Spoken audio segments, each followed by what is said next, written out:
සමාජ දරුණු අපරාධයක් වුණාම අපි ඇතැම් අවස්ථාවලදී දකිනවා සමහර නීතිඥවරු ඒ අපරාධ කරණයෙන් පෙනී සිටිනවා. මේ අවස්ථාවලදී බොහෝ දෙනෙකුට එන සමාජමය පොදු ගැටලුවක් තමයි ඇයි මේ නීතිඥවරු මෙතරම් දරුණු අපරාධකාරයෙකු වෙනුවෙන් පෙනී සිටින්නේ කියලා. මේ ප්‍රශ්නයන් වලට පිළිතුරු ලබා දීමේදී මිනිසුන්ට ඇතිවන ප්‍රධාන ගැටලුවක් තමයි මේ ලෝයර්ස්ලා එහෙම නැත්නම් නීතිඥවරු කරන්නේ මේ විදිය අපරාධකාරයෝ ආරක්ෂා කරන එකද කියන කාරණාව. බැලුමට හුදු සමාජයේසන ප්‍රජාවට මෙන්න මේ පෙනී සිටීම හරිම අසාධාරණයි ඒ වගේම හරිම සදාචාර විරෝධී කියලා පෙනුනට නීතිය සහ ප්‍රජාතන්ත්‍රවාදයේ තියෙන රටක් විදිහට ශ්‍රී ලංකාව ඇතුළු බොහෝ අධිකරණ පද්ධතීන් වල මෙන්න මේ අවස්ථාව සෑම අපරාධකාරයෙකුටම සෑම චෝදිතයෙකුටම ලබා දීලා තියෙනවා. අද අපි මේ වීඩියෝ එකෙන් කතා කරන්නේ මෙන්න මේ නීතිමය පසුබිම සම්බන්ධව.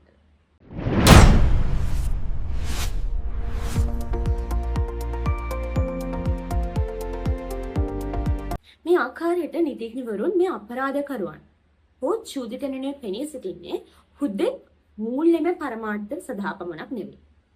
ඇත්ත වශයෙන්ම ශ්‍රී ලංකාවේ ආණ්ඩුක්‍රම ව්‍යවස්ථාවේ 13 වන ව්‍යවස්ථාව ස්ථාපිත කරලා තියෙන සෑම පුද්ගලයෙකුම නීතියේ ඉදිරියේ නිර්දෝෂී පුද්ගලයෙකු විදිහට සැලකෙන දෘෂ්ටි කෝණය මත පදනම් වෙලා. ඒ වගේම තමයි සෑම වෘත්තියකම නියුක්ත වෙන වෘත්තිකයන්ට අනන්‍ය වෙච්ච ආචාර ධර්ම පද්ධතියක් තියෙනවා. ඒ වගේම මේ නීතිඥ වෘත්තියේ නීතිඥවරයෙක් විදිහට කටයුතු කරන එහෙම නැත්නම් ලෝයර් කෙනෙක් විදිහට කටයුතු කරන පුද්ගලයන්ට අනන්‍ය වෙච්ච ආචාර ධර්ම ශිෂ්ට සම්පන්න විධික්‍රමයන් කිහිපයක්ම ස්ථාපිත කරලා තියෙනවා. සියලු කාරණා මත පදනම් වෙලා තමයි ලෝයර් කෙනෙක් එහෙම නැත්නම් නීතිඥවරයෙක් අදාළ චෝදිතයා වෙනුවෙන් හෝ වෙනත් වරදකාරයෙකු වෙනුවෙන් පෙනී සිටින්නේ. එහෙමත් නැත්නම් අපේ සමාජයේ සාමාන්‍ය කතිකාවතේ ගත්තොත් එහෙම ඇපිය වෙන්නේ. ඉතා පැහැදිලිව මේ කාරණාව ගැන සඳහන් කරොත් එහෙම අපේ රටේ ආණ්ඩුක්‍රම ව්‍යවස්ථාවේ 13 වෙනි ව්‍යවස්ථාව සඳහන් කරනවා නිර්දෝෂීභාවයේ පූර්ණ නිගමනය සම්බන්ධව. ඒ කියන්නේ the presumptions of innocence.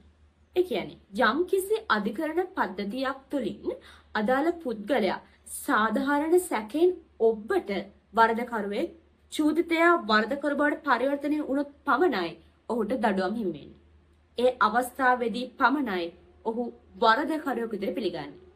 ඒ අවස්ථාව වෙනතෙක් සමස්ත ක්‍රියාපටිපාටිය තුළදී අධිකරණයද නීතියද සලකන්නේ අදාළ පුද්ගලයා නිර්දෝෂී වරදකරෙකු නැති පුද්ගලයෙක් විදිහට. හැබැයි කලබල වෙන්න එපා.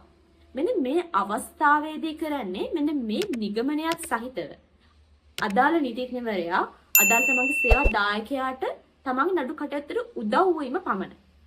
හැබැයි විරුද්ධ පාර්ශවයට එහෙම නැත්නම් පැමිණිල්ලට සම්පූර්ණ හැකියාවක් තියෙනවා සියලුම සාක්ෂි එකතු කරලා ඒ සාක්ෂි සම්පින්දනය මත සාධාරණ සැකයෙන් ඔබට මොහු වරදකරු බවට පත් කරන්න.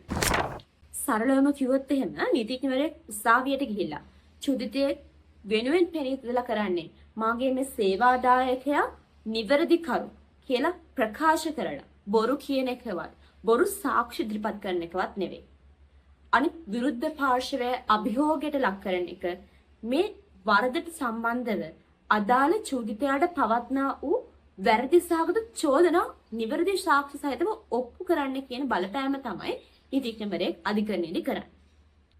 මෙන්න මේ අයිතිය නැති වුණොත් වෙන්නේ සරලවම කිව්වොත් එහෙම. නීතිය ක්‍රියාත්මක කරන ආයතනවල ඉන්න අනීතික නිලධාරීන් තමන්ගේ පෞද්ගලික අවශ්‍යතා සඳහා හෝ වෙනත් කාරණා සඳහා හෝ පෞද්ගලික ප්‍රතිලාභයන් සඳහා ඔබ සහ මම ඇතුළු මේ ලෝකේ වාසය කරන ඕනෑම අහිංසක මිනිසෙක්ව ගිහිල්ලා හිරේට දාන හැකියාව තියෙනවා. මෙන්න මේ කාරණාවෙන් ඔබව මුදවා ගන්න එක සහ ඔබව ආරක්ෂා කරන එක සිදු කිරීමට තමයි මෙන්න මේ නීතිමය ප්‍රතිපාදනය. එහෙම නැත්නම් නිර්දෝෂීභාවයේ පූර්ණ නිගමනය සෑම පුද්ගලයෙකුටම ආරම්භයේ පටන් ලබා දීලා තියෙනවා. නීතිඥවරයාගේ කාර්යභාරය සරල උදාහරණයක් ගත්තොත් එහෙම මෙන්න මේ විදිහට. ඉස්සලම ගන්නකො වෛද්‍යවරයෙකු සහ රෝගියෙකු පවතින සම්බන්ධතාවය. ඔය හිතන්න යම් කිසි චෝදනා ලැබුණු පුද්ගලයෙක් පොලිස් අත්අඩංගුවට පත්වීමේදී පොලිස් වෙඩි පහරින් තුවාල වුණොත් එහෙම මොකක්ද සිදුවන පළවෙනි කාරණාව? පොලිසිය විසින් අදාළ පුද්ගලයාව රෝහල්ගත කිරීම සිදු කළ යුතුයි. මේ රෝහල්ගත කරාට පස්සේ අදාළ වෛද්‍යවරයා කරන්න මොකක්ද? වෛද්‍යවරයාගේ වෛද්‍ය ආචාර ධර්මයට අනුකූලව වෛද්‍යවරයා සිදු කළ යුතුයි අදාළ රෝගියාට අවශ්‍ය කරන නිසි ප්‍රතිකර්ම.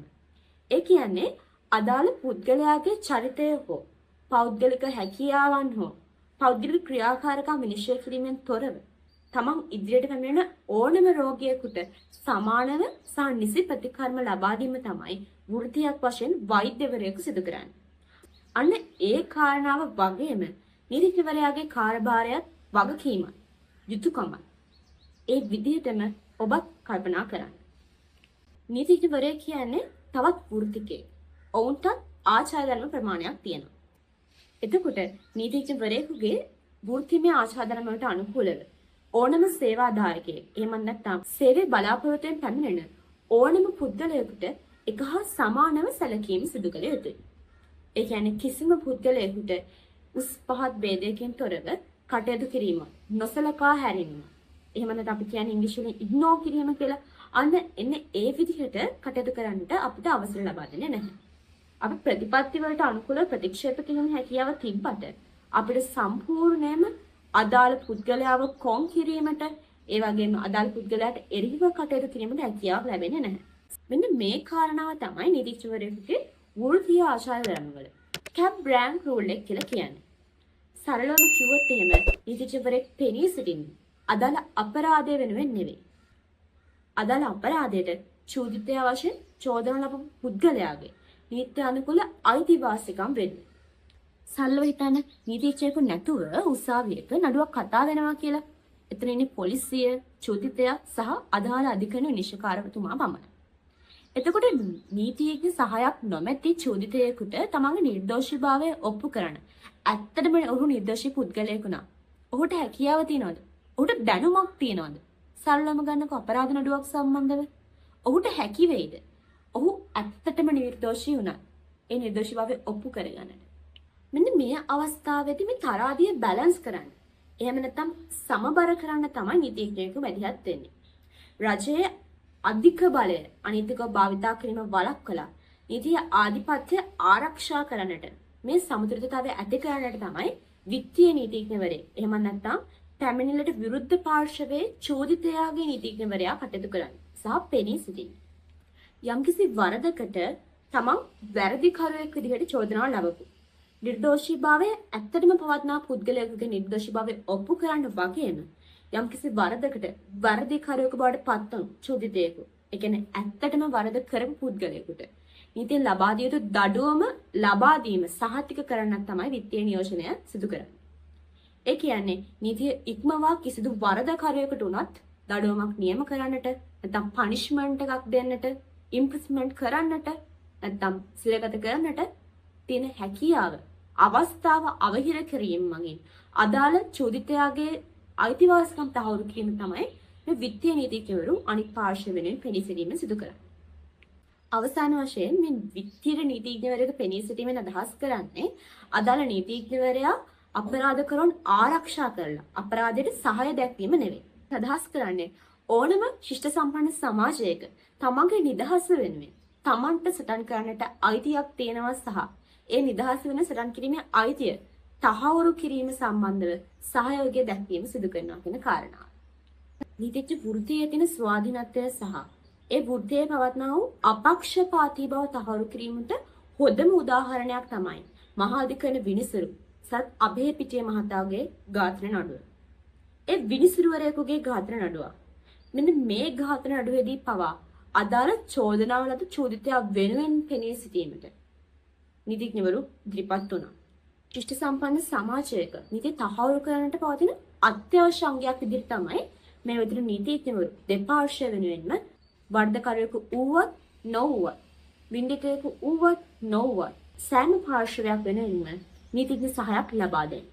ඒ කියන්නේ මරණ දඬුවම පවා ලැබිය යුතු අපරාධකරුවෙකුට ඒ දඬුවම ලබා දෙන්න ඕන නීතියේ තියෙන ආකාරයට අසාධාරණයක් අයුක්තියක් ඔහුට සිදු නොවන ආකාරයට. ඒක තමයි ශිෂ්ට සම්පන්න සමාජයක යහපැවැත්ම තිරණය කරන ප්‍රධාන සාධකය වෙන්නේ. ඔබ නීතිඥවරු අවශ්‍ය වෙන්නේ ඔබ වරදක් සිදු කරාම පමණක් නෙවෙයි. ඔබට කවුරු හරි වරදක් සිදු නොකර චෝදනා කරනවා නම් ඔබව නිදහස් කරගන්න. ඔබගේ අයිති වෙනුවෙන් කතා කරන්න. ඔබගේ අයිති වෙනුවෙන් සටන් කරන්න.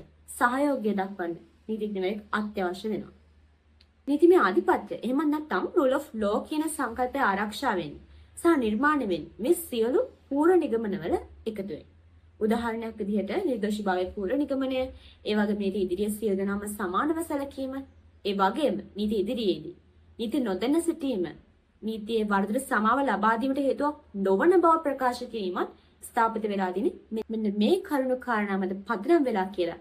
ඔය ශ්‍රී ලාංකික පුරවැසියෙකු විදිහට ශ්‍රී ලාංකික නීතියේ රැකවරණය ලබන පුද්ගලයෙකු විදිහට අමතක කරන්න එපා.